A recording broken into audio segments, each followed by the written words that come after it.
ബ്രാഹ്മണന്റെ മക്കൾ ബ്രാഹ്മണ യുവതിക്ക് ഉണ്ടാവുന്നതിനെ പറ്റിയല്ല, പുറത്ത്. മനസ്സിലായില്ലേ? അത് തന്നെ മഹത്തരമാണെന്ന് പറയുന്ന ഒരു സംസ്കാരം, ആർഷഭാരത സംസ്കാരം, അതിന് കൊടുക്കുന്ന പേര് സനാതന ധർമ്മം. വിവാഹം കഴിഞ്ഞാൽ 1-ാമത്തെ ദിവസം യജമാനന്മാരുടെ വീട്ടിലേക്ക് ആ ചെറുപ്പക്കാരൻ ഈ സ്ത്രീയെ കൂട്ടിക്കൊണ്ടുപോകണം. അന്ന് അവിടെ അന്തി ഉറങ്ങിയിട്ട് അവന് തോന്നുമ്പോഴാണ് പിന്നീട് ഭർത്താവിന്റെ വീട്ടിലേക്ക് തിരിച്ചയക്കുക. സനാതനധർമ്മം. ഈ ധർമ്മത്തെയാണ് സനാതനധർമ്മം എന്ന് നിങ്ങൾ പറഞ്ഞത്. നമ്മുടെ എല്ലാം മുന്നിൽ ഒരു ദൃഷ്ടാന്തമുണ്ട്. ഒരു ജോസഫ് മാഷ്, അദ്ദേഹം തയ്യാറാക്കിയ ചോദ്യ പേപ്പർ അവരുടെ മതവിശ്വാസത്തിനെ കുറ്റപ്പെടുത്തുന്നതാണെന്ന് പറഞ്ഞ് കൈവെട്ടിയ കേസ് കേട്ട് നമ്മുടെ മുന്നിലുണ്ട്. അവരെക്കുറിച്ച് ഇദ്ദേഹം എന്തെങ്കിലും കുറ്റപ്പെടുത്തി പറഞ്ഞാൽ പിന്നെ പറയാൻ നാവ് കാണത്തില്ലെന്ന് അദ്ദേഹത്തിന് നല്ലപോലെ അറിയാം. പിന്നെ സനാതനധർമ്മ വിശ്വാസികൾ അവർ സമാധാനപ്രിയരാണ്, അഹിംസയിൽ വിശ്വസിക്കുന്നവരാണ് എന്നുള്ള കാര്യവും ഇയാൾക്കറിയാം. അതുകൊണ്ട് ഇയാൾ നിരന്തരം സനാതനധർമ്മത്തെ തെറിയും പറഞ്ഞ് അവരെ മോശക്കാരാക്കാൻ ശ്രമിച്ചുകൊണ്ടിരിക്കും. പക്ഷേ ഇയാൾ ഒരു കാര്യം ചിന്തിക്കുന്നില്ല.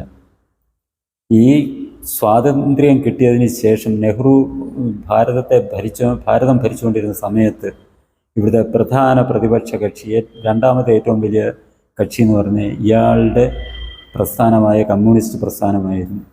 എന്തുകൊണ്ടാണ് ആ കമ്മ്യൂണിസ്റ്റ് പ്രസ്ഥാനത്തിൻ്റെ അവസ്ഥ ഈ രീതിയിൽ വന്നത്? സനാതനധർമ്മ വിശ്വാസികളായ വടക്കേ ഇന്ത്യയിലെ ജനങ്ങൾ, വടക്കേ ഇന്ത്യയിലെ എന്നല്ല, കേരളം ഒഴികെയുള്ള ഭാരതത്തിൻ്റെ ബാക്കി ഭൂപ്രദേശത്തെ ജനങ്ങൾ ഇയാളുടെ പാർട്ടിയുടെ യഥാർത്ഥ സ്വഭാവവും മനസ്സിലാക്കിയതുകൊണ്ട് അവരെല്ലാം ഈ പാർട്ടിയെ പുറംകാലുകൊണ്ട് തൊഴിച്ചെറിഞ്ഞു. പിന്നീടുണ്ട് കേരളത്തിൻ്റെ കാര്യം നമുക്കെല്ലാം അറിയാം. അതുകൊണ്ട് ഇവിടെ മാത്രം ഈ നമ്മുടെ ശരീരത്തിൽ ഏതെങ്കിലും ഒരു ഭാഗത്ത് വ്രണം ഉണ്ടായി പഴുക്കാതിരുന്നാൽ നമ്മളെല്ലാം ശരീരത്തിന് മൊത്തം വേദന ഉണ്ടാക്കുന്ന രീതിയിൽ ആ ഭാഗത്ത് അതങ്ങനെ കിടക്കും. ചെറിയൊരു വ്രണമായാലും മതി. അങ്ങനെ രാഷ്ട്ര ശരീരത്തിൻ്റെ ഭാരതമാകുന്ന ഭാരതാംബയുടെ ശരീരത്തിലെ ഈ ഒരു വ്രണമായിട്ട് കേരളത്തിൽ അത് ഇങ്ങനെ നിലനിൽക്കുന്നുണ്ട്. ഇതും ഒരു അധികം താമസിക്കാതെ തന്നെ ആ വ്രണം കരിയും എന്നുള്ളത് നമുക്ക് വിശ്വസിക്കാം. കാരണം വേറെ രാഷ്ട്ര ശരീരത്തിൻ്റെ വേറെ 2 അംഗങ്ങളിലുണ്ടായിരുന്ന വ്രണങ്ങൾ, അത് ത്രിപുരയിലും ബംഗാളിലും ഉണ്ടായിരുന്ന വ്രണങ്ങൾ, അത് എന്നേക്കുമായി കരിഞ്ഞു, അത് സുഖപ്പെട്ടു. അതേപോലെ കേരളമാകുന്ന ഈ വ്രണവും സുഖപ്പെടും എന്നുള്ള വിശ്വാസം രാഷ്ട്രസ്നേഹികളായ നമ്മൾക്കെല്ലാം ഉണ്ട്. ആ ഒരു വിശ്വാസം, ആത്മവിശ്വാസം നമ്മുടെ എല്ലാവരുടെയും ഉള്ളിലെപ്പോഴും ഉള്ളതുകൊണ്ട് നമ്മളിതിനെ ഒന്നും കാര്യമാക്കണ്ട.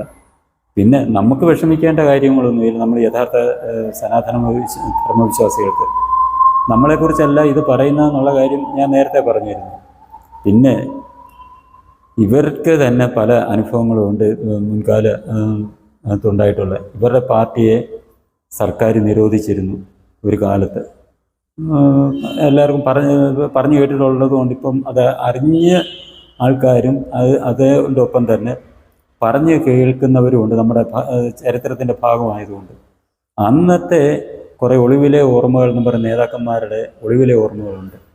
അതിങ്ങനെ പറഞ്ഞു കേട്ട് ഇങ്ങനെ അവർ പാർട്ടിക്കാർക്ക് ഇങ്ങനെ കൈമാറി കിട്ടിയത് കൊണ്ട് ആ ഓർമ്മ കൂടി അന്നത്തെ നേതാക്കന്മാരുടെ അവർക്ക് അനുഭവപ്പെട്ട ആ സുന്ദരമായ നിമിഷങ്ങൾ ഇവർക്ക് ഇങ്ങനെ ഈ വടക്കൻ പാട്ട് പോലെ പറഞ്ഞു കേട്ട്, പാണൻ പാടുന്നതിൻ്റെ കൂടി പറഞ്ഞു കേട്ട് അതും അദ്ദേഹത്തിൻ്റെ മനസ്സിൽ കാണും.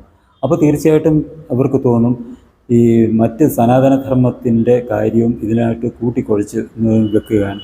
കാരണം അന്ന് അവരുടെ നേതാക്കന്മാർക്ക് ഉണ്ടായിട്ടുള്ള സുഖാനുഭവങ്ങൾ, അതിൻ്റെ ഫലങ്ങളാണ് പല ഈ കമ്മ്യൂണിസ്റ്റ് മതവിശ്വാസികൾ എന്നുള്ളത് നന്നായിട്ട് അറിയാവുന്നത് കൊണ്ട് അതേ രീതിയിലായിരിക്കും സനാതനധർമ്മ വിശ്വാസികളും എന്നുള്ള ആ ഒരു ചിന്തയും ഇയാളെ കൊണ്ട് ഇതുപോലുള്ള കാര്യങ്ങൾ പറയിക്കാൻ പ്രേരിപ്പിക്കുന്നുണ്ട് എന്നുള്ളത് നമുക്ക് മനസ്സിലാക്കാം.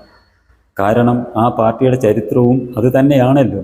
സ്വന്തം ചരിത്രമായിരിക്കുമല്ലോ ഇങ്ങനെ വിളിച്ച് പറയുന്നത്. നമ്മൾ ഏതൊരാളാണ്, നമ്മുടെ അനുഭവങ്ങളിൽ കൂടിയുള്ള കാര്യങ്ങളാണ് നമ്മൾ കൂടുതലും എപ്പോഴും ഓർത്തിരിക്കുന്നതും പറഞ്ഞുകൊണ്ടിരിക്കുന്നത്. കേട്ടുകേഴ്വിയെക്കുറിച്ച് നമ്മൾ വല്ലപ്പോഴുമൊക്കെ എങ്കിലും പറയെങ്കിലും വാ തുറന്നാൽ ഇതേപോലുള്ള കാര്യങ്ങൾ പറയണമെന്നുണ്ടെങ്കിൽ അവരുടെ അനുഭവം ഇതായതുകൊണ്ടായിരിക്കും. ഏതൊരു കാര്യവും നമ്മുടെ അനുഭവം എന്താണോ അതായിരിക്കും നമ്മൾ എപ്പോഴും വിളിച്ചു പറഞ്ഞുകൊണ്ടിരിക്കുക. കാരണം എപ്പോഴും നമ്മുടെ ചിന്തയിൽ അതായിരിക്കും. എൻ്റെ അനുഭവം ഇതായിരുന്നല്ലോ, അല്ലേ എൻ്റെ മുൻഗാമികളുടെ അനുഭവം ഇതായിരുന്നല്ലോ എന്നുള്ള ഒരു ചിന്ത എപ്പോഴും നമ്മുടെ മനസ്സിൽ ഉണ്ടാകുമ്പോൾ നമ്മൾ എന്തെങ്കിലും സംസാരിക്കാൻ വാ തുറക്കുമ്പോൾ പോലും നമ്മുടെ നാവിൽ ആദ്യം വരുന്നത് ഈ അനുഭവങ്ങളായിരിക്കും. അപ്പം തീർച്ചയായിട്ടും സ്വാഭാവികമായിട്ടും ഇതേ രീതിയിലുള്ള വാക്കുകൾ ഇത്തരക്കാരിൽ നിന്ന് ഉതിർന്നു വീഴുന്നത് സ്വാഭാവികമാണ്. അതുകൊണ്ട് നമ്മൾ യഥാർത്ഥ സനാതന ധർമ്മവിശ്വാസികൾ ഇതൊന്നും കേട്ട് കാര്യമാക്കേണ്ട, നമ്മളിതിൽ ഒന്നും ഓർത്ത് വിഷമിക്കേണ്ട. കാരണം നമുക്കറിയാം നമ്മുടെ ചരിത്രം എന്താണെന്നും നമ്മുടെ ആ സംസ്കാരം എന്താണെന്നും നമ്മുടെ സംസ്കാരത്തിൻ്റെ പവിത്രത എന്താണെന്നും. അതറിയാൻ വയ്യാത്തവർ, അതല്ലാതെ ഈ പവിത്രമായ സംസ്കാരത്തിൽ ജീവിച്ചവരല്ലാത്തവർ ഇങ്ങനെ പലതും പറഞ്ഞെന്നിരിക്കും. കാരണം അവർക്ക് അവരുടെ ആ സംസ്കാരം വളർത്തിക്കൊണ്ട് വരണേൽ അവരുടെ നമ്മുടെ ഹിന്ദുമതം പോലെ മറ്റൊരു മതം തന്നെയാണ് ഈ കമ്മ്യൂണിസ്റ്റ് മതം. കമ്മ്യൂണിസ്റ്റ് മതം വളർത്തി വരക്കൊണ്ടിരിക്കണമെന്നുണ്ടെങ്കിൽ ഇപ്പോൾ ലോകത്തെ എല്ലായിടത്തുനിന്നും നശിച്ചുകൊണ്ടിരിക്കുന്നു. പണ്ട് കമ്മ്യൂണിസ്റ്റ് മതം ശക്തമായിരുന്ന നാടുകളിലെല്ലാം പഴയ സംസ്കാരം തിരിച്ചു വന്നു. അതേപോലെ നമ്മുടെ ഇന്ത്യയിലെ വേറെ 2 സംസ്ഥാനങ്ങളിൽ ഇതേപോലെ ഉണ്ടായിരുന്നു കമ്മ്യൂണിസ്റ്റ് മതങ്ങൾ ശക്തമായിട്ടിരുന്നത്. ആ നാടുകളിലും അവരെല്ലാം ഏകദേശം പഴയ സംസ്കാരത്തിലേക്ക് തിരിച്ചു പോയി കഴിഞ്ഞു. അതേപോലെ തന്നെ ഇവിടെയും സംഭവിക്കും എന്നുള്ള ഒരു ഭയം ഉള്ളിലുള്ളത് കൊണ്ട് ഇവരുടെ മതത്തിനെ നിലനിർത്താൻ വേണ്ടി ഇങ്ങനെ പലതും പറഞ്ഞുകൊണ്ടിരിക്കുന്നതാണ് എന്നുള്ള കാര്യം നമ്മൾ മനസ്സിലാക്കുക. നമ്മുടെ മതത്തിൽ നിന്ന്, അതായത് സനാതന ധർമ്മത്തിൽ നിന്ന് മറ്റാരും ഇവരുടെ കമ്മ്യൂണിസ്റ്റ് മതത്തിലേക്ക്, നമ്മുടെ കുടുംബത്തിലോ നമുക്കത്ര സ്വാധീനമുള്ളവരോ ഈ കമ്മ്യൂണിസ്റ്റ് മതത്തിലേക്ക് പോകാതെ അതിനെ തടഞ്ഞു നിർത്താനുള്ള കാര്യങ്ങൾ നമ്മൾ ചെയ്യുക. അത്രമാത്രം നമ്മൾ ശ്രദ്ധിക്കുക. ഇവരൊക്കെ എന്തൊക്കെ വേണേലും പറഞ്ഞോട്ടെ, ഇവരൊക്കെ എന്ത് പറഞ്ഞാലും തകരുന്നതല്ല നമ്മുടെ ഹൈന്ദവ സംസ്കാരം അല്ലെ സനാതന സംസ്കാരം.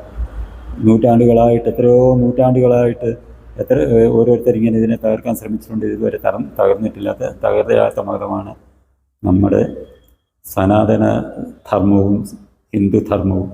അതുകൊണ്ട് നമ്മൾ നമ്മുടെ ധർമ്മത്തിനനുസരിച്ച് ജീവിക്കുക, നമ്മുടെ ധർമ്മത്തിൻ്റെ നന്മയ്ക്ക് വേണ്ടി പ്രവർത്തിക്കുക. നമുക്ക് കിട്ടുന്ന സമയം മതി. നമ്മുടെ ജീവിതം കളഞ്ഞ് ഇതിന് ഇറങ്ങണമെന്ന് ആരും പറയത്തില്ല. അതുകൊണ്ട് എല്ലാവരും നല്ല സനാതന ധർമ്മ വിശ്വാസികളായിട്ട് മുന്നോട്ട് പോകാൻ ജഗദീശ്വരൻ്റെ അനുഗ്രഹം ഉണ്ടാകട്ടെ എന്ന് മാത്രം പ്രാർത്ഥിക്കുന്നു. എല്ലാവർക്കും നല്ലത് വരട്ടെ. ഈ നമ്മളെ മോശമായിട്ട് പറഞ്ഞ് ഈ മോശപ്പെടുത്തിക്കൊണ്ടിരിക്കുന്ന ഈ കക്ഷികൾക്കുൾപ്പെടെ നല്ലത് വരട്ടെ എന്ന് പ്രാർത്ഥിക്കുന്നു. ലോകാ സമസ്ത സുഖിനോ ഭവന്തു. ഈ ചാനൽ നിങ്ങൾക്കിഷ്ടമായെങ്കിൽ സബ്സ്ക്രൈബ് ചെയ്യുക. ഒപ്പം തന്നെ ലൈക്ക് ചെയ്ത് ഷെയർ ചെയ്ത് ബെൽ ബട്ടണും അമർത്തുക.